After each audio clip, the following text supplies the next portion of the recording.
Dikutip dari wartaekonomi.co.id Jakarta, Wakil Ketua Umum Partai Gelora, Fahri Hamzah mengaku kurang yakin dengan alasan Partai Keadilan Sejahtera yang menyebut bahwa batalnya deklarasi koalisi karena sedang melawan oligarki. Dia tetap menilai bahwa gagalnya deklarasi disebabkan karena bohir atau pemodal partai yang belum sepakat dengan koalisi Nasdem, PKS, dan Demokrat. Fahri menilai perlu adanya aturan yang mengatur mengenai transparansi aliran dana kampanye yang memodali setiap kegiatan politik, termasuk di dalamnya penggalangan dana kampanye yang digunakan dalam kampanye di daerah-daerah tertentu. Pada wartawan di Petra Restoran Jakarta Selasa 15 November 2022, Fahri mengatakan, "Nggak mungkin, karena nggak akan ada. Kalau nggak ada jadwal, nanti pengesahan kandidat itu September. Ini bukan soal kita curiga atau tidak, karena nggak ada aturan. Semua dapat dilakukan oleh orang, tetapi kalau kita bikin aturan, semua akan jelas. Misalnya, aturan fundraising selesai sekarang." Dia menilai, mestinya kandidat yang berkeliling Indonesia sembari mengumpulkan fundraising dari rakyat. Dengan begitu, Fahri menilai penggalangan dana akan terlihat lebih jelasnya. Sementara saat ini, dia menilai bahwa penggalangan dana kampanye tidak jelas sumbernya. Dengan begitu, Fahri menduga akan banyak pihak yang bermain di belakang layar. Pemain belakangnya yang banyak. Ini akan terjadi sekarang. Apakah kemudian melembagakan kelompok yang marah, kelompok yang bertarung secara tajam? Itu jelek sekali bagi iklim demokrasi kita, jelas Fahri.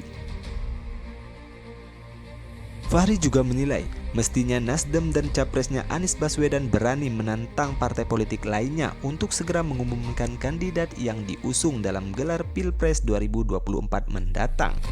Hal tersebut dia nilai perlu untuk melakukan debat antar capres sebelum pemilu dimulai.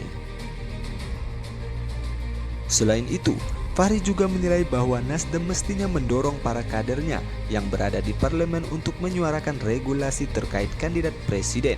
Paling tidak, kata Fahri, ajukan terkait pileg untuk merebut tiket pemilu. Harusnya Anies Baswedan itu nantang kandidat yang lain supaya dibuka. PDIP siapa calonnya, partai-partai lain siapa calonnya. Ajukan sekarang lalu berdebat sampai Pilpres atau pileg dulu. Kalau Pilpres mungkin 0% lebih baik, tetapi kalau misalnya dipertahankan 20%, pileg dulu supaya pertarungan ngerebut tiket dulu, pungkasnya. Sebelumnya, Ketua Umum DPP PKS Mardani Alisera menuturkan batalnya deklarasi Anies Baswedan sebab PKS sedang berupaya melawan oligarki.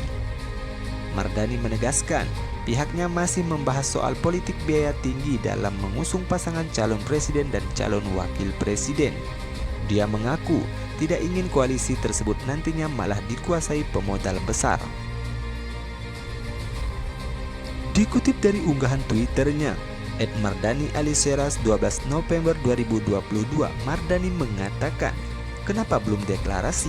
Bocoran sedikit, kami lagi lawan oligarki.